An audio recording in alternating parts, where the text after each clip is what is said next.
Thank you, Carmen. I'm going to try not to use a microphone. Can you all hear me? Yes. So I want to just introduce a couple of people first before we kind of start our program. Christian Spear is right here. Yay! Christian is an incredible singer and songwriter, and she was a patient at Texas Children's Hospital when she was 4 years old, from the time she was 4 to 8, being treated for leukemia. And so she's a long-term survivor now.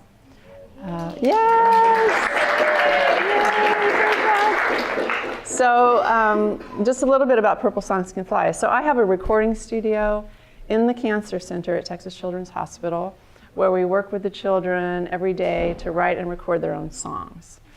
And this year is our 10th anniversary, and we've written over 1,400 songs since we began. And we fly the songs. They've flown on 2 space shuttle missions, and they've flown on Continental Airlines and United Airlines on the in-flight play. And they fly with individuals to different parts of the world. One goal is for them to fly to every country in the world. We also have a program starting in the West Campus, so we're going to have a studio at the West Campus and also a studio in the Woodlands in the next year or so. So Christian, when she was treated in the Cancer Center, there was no Purple Songs Can Fly. But she grew up and became a songwriter, singer, and she was a contestant on American Idol and progressed to Los Angeles and was very successful. And she came back to the Cancer Center to sing for the children and to share her music with them. And on this visit, she happened to see our studio and wanted to know if she could write her own Purple songs, and she was a long-term survivor. So that's how I originally met Christian. And then she ended up singing for some of our programs and went away to school at LSU. And I eventually went to LSU to do a TEDx talk there, and happened that she was working in the hotel on the night shift, and a guy came to the counter and was looking for room number, I don't remember the room number, but he had the wrong room, but it was my room. So she had no idea that I was going to be there. I had no idea that she was there, and we reconnected. And that following year, one of our donors wanted to create a fellowship position, and the first person I thought of was Christian, to take a year and spend the whole year full-time with the children, writing and recording their songs. So in 2014-15, Christian was our first fellow, and wrote many, many songs for the children. So she's here today. She's back in Houston and helping Purple Songs again, now that she's graduated from LSU. Yay! Home of a lot of purple, I'll just say. So I also would like to introduce Dave Connor, who's going to be playing a little bit today. So Dave plays with the Houston Symphony, and Purple Songs Can Fly has a partnership now with the Houston Symphony, and we have 4 embedded musicians that come and work with the children in the studio every other week or so. And it's been an incredible partnership. So yesterday, Dave was in the studio with me working with a little boy, and I was telling him about this talk, and he said, I want to come. So he's here, and he's going to be part of this. Yay! So when Carmen told me that the theme was sound, I started thinking about sound, the word sound, kind of as the noun sound, like, the sound of the ocean is calming. And then I started thinking about sound as an adjective, so more of a descriptive word, like a sound mind, a sound body. And then I started thinking about, wow, all these years I've been trying to figure out different ways that sound helps to create soundness. So that's pretty much what I do, is find ways to help children find their inner voice and bring that voice out and share what they're going through, but also just share who they are and find that deeper place inside them where they find their strength. Because what they need the most during their treatment is to know that they have some reservoir of something that's going to help them with their treatment.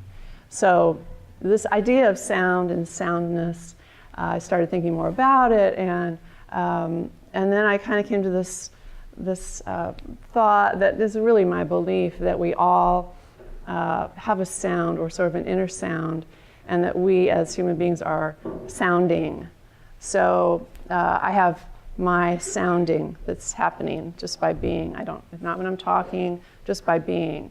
And as we grow and develop through our lives, the things that happen to us tend to take us away from our core sound. And it could be our experiences of pain, whatever the things are that take us away. So what I'm trying to do is always kind of come back to what is the core sound that is me, and follow that and listen to that in what I create, in terms of creating sound that I'm going to share.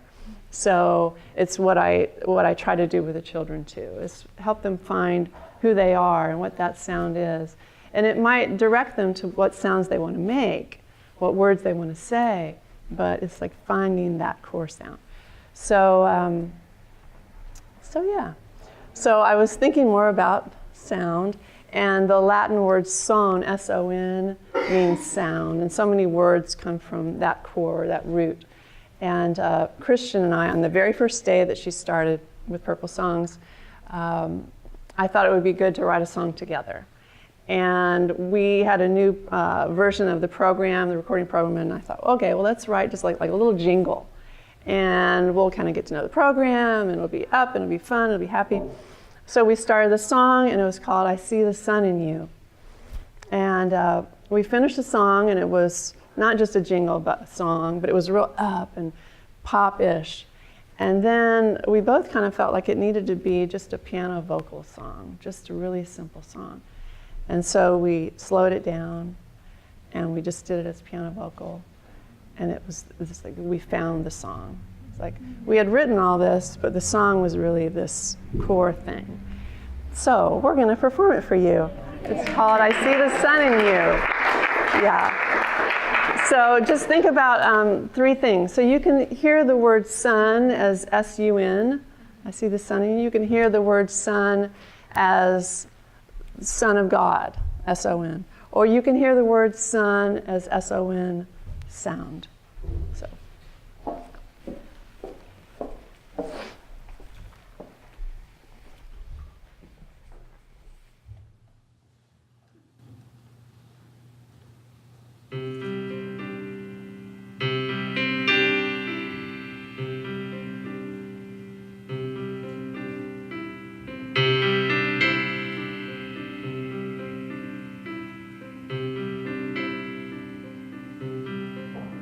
When the sun hit my face, I knew today would be different than any other day, and I know it's all because of you.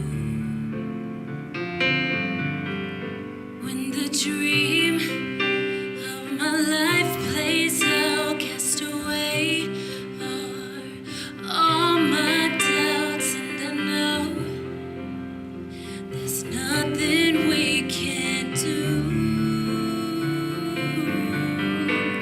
I see the sun in you.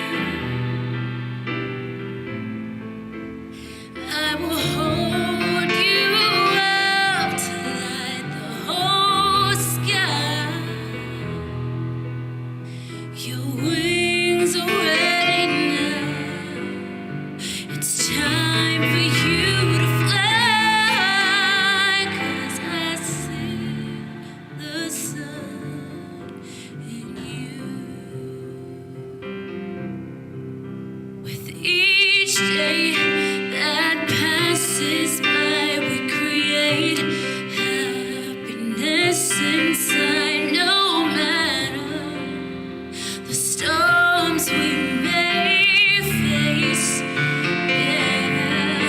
And the light that I can finally see is the same light that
see the sun in you, yeah.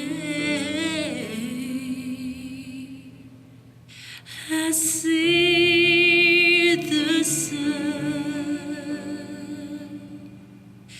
in you.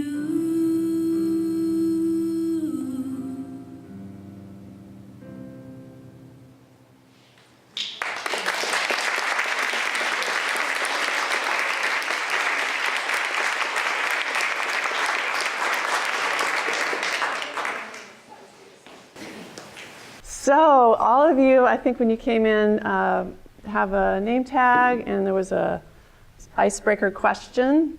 And the question was, what words would you use to describe your inner soundscape when you're alone? So we are going to do an experiment. We're going to create something here. I woke up yesterday morning like, okay, I had this idea, so we'll just see what happens. So what I'd like to know is, I'm thinking of the words will probably be in two categories. So if you have a word that describes your inner soundscape that is, I would say, calm, peaceful, gentle, raise your hand. Okay. If you have a word that's part of your soundscape that's more active, like fire or chatter or noise. Okay. Yeah, great. So it's like half and half. But how many of you have both kinds of words? Oh, excellent. Okay, so we're going to make a piece, and it's going to have three parts. The first part is we're going to use those words that are the gentle, warm, calm, peaceful words. And the second part, we're going to use the words that are more active. And then the third part, we're going to combine the whole thing. Okay? So what I need for you to do is get your words in your mind, and we're going to start with the calm words, and I want you to speak them, okay, out loud. They don't have to be loud. They can be however you want to speak them, but they need to fit what the word means. Okay, so you're going to speak your calm word calmly. Not calm! Not like that. Okay? So, and I'm gonna pretend I'm a conductor, and you're just gonna repeat them at any tempo you want.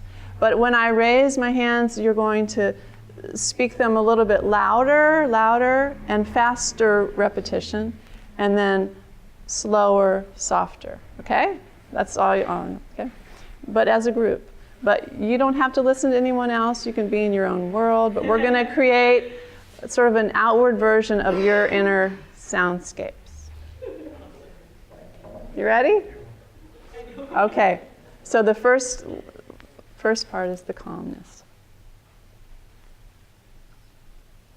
Whoever wants to start can start. Listening.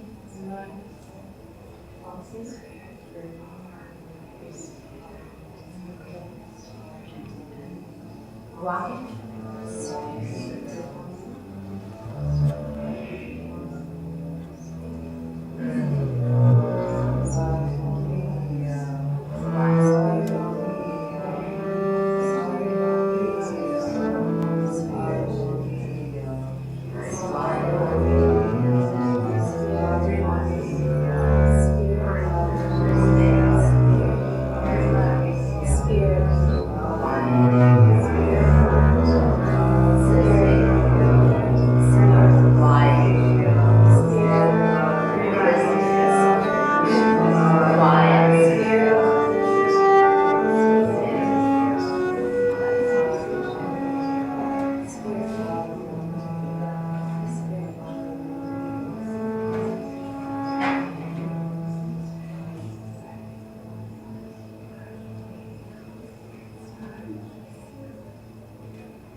Noise!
that worked?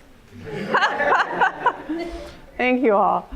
So a few years ago, I went to Japan to talk about Purple songs and do some concerts. And I've been back to Japan many times over the years. I actually lived there when I was a little girl.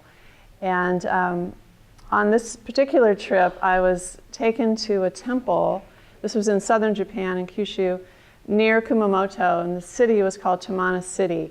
And I was taken there because that place is really interested in healing arts. So not just sound, but all kinds of healing arts. And so at this temple, I was meeting first with the priest, and he was wearing purple. And but he was telling me about a bell that dwells there at this temple, and it's the largest bell in the world.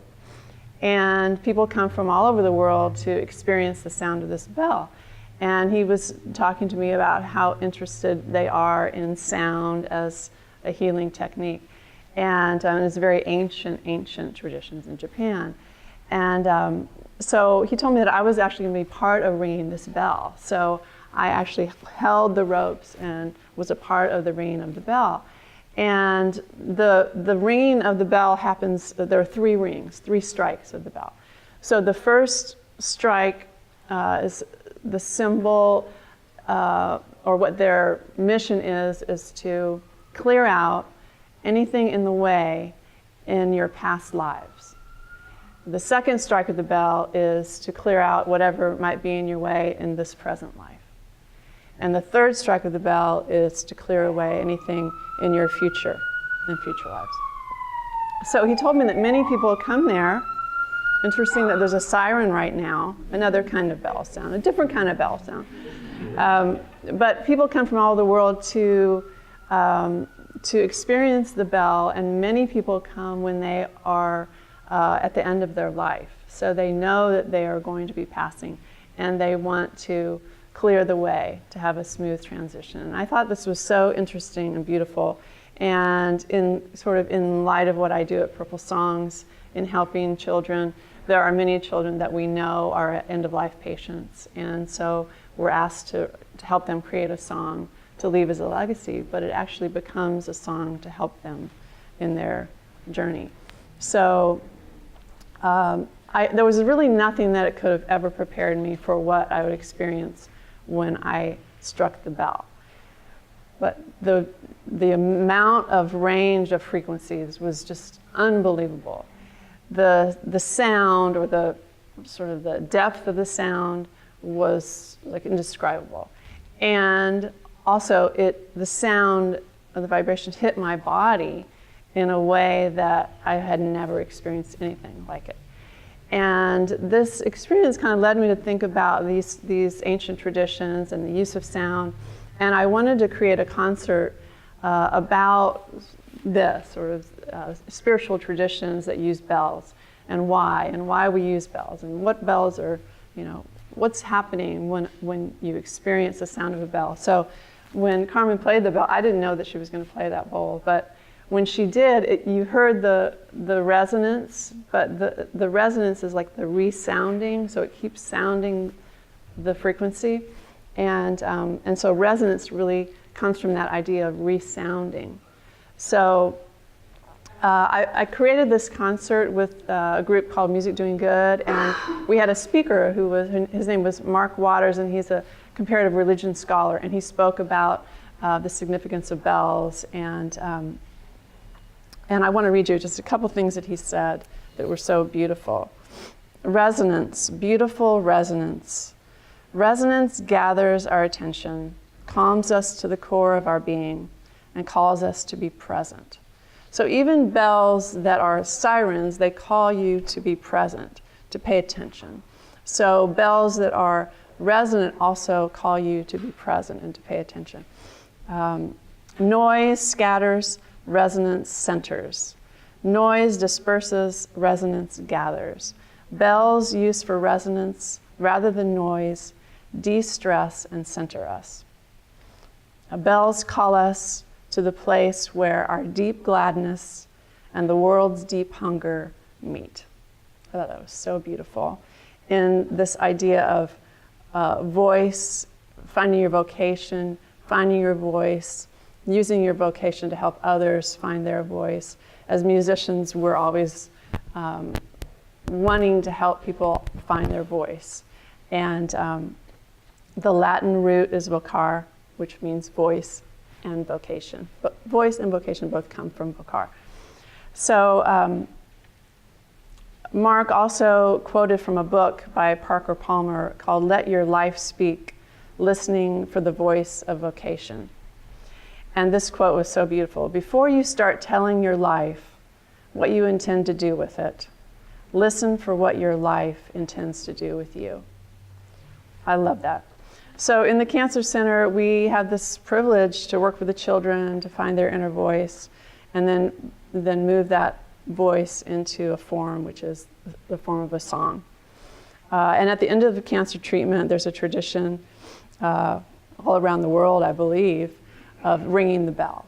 So ringing the bell is a celebration of ending treatment. And we have a bell in the Cancer Center. And when it was installed, Christian was a fellow at that time, and we wrote a song together for her to sing at bell ceremonies. And so now she sings at many bell ceremonies. And so we're going to end our talk with this song called Let the Bell Sound.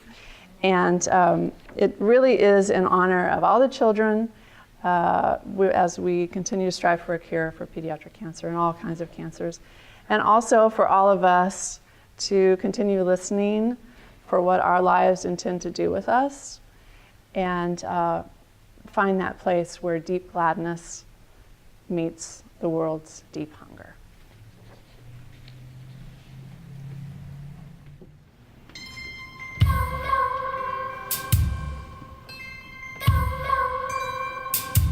Imagine a place where a kid can be a kid, smiling faces all around, and pain does not exist. Imagine a time where only love surrounds you. Imagine if you didn't have to. What if I told you the place was right here?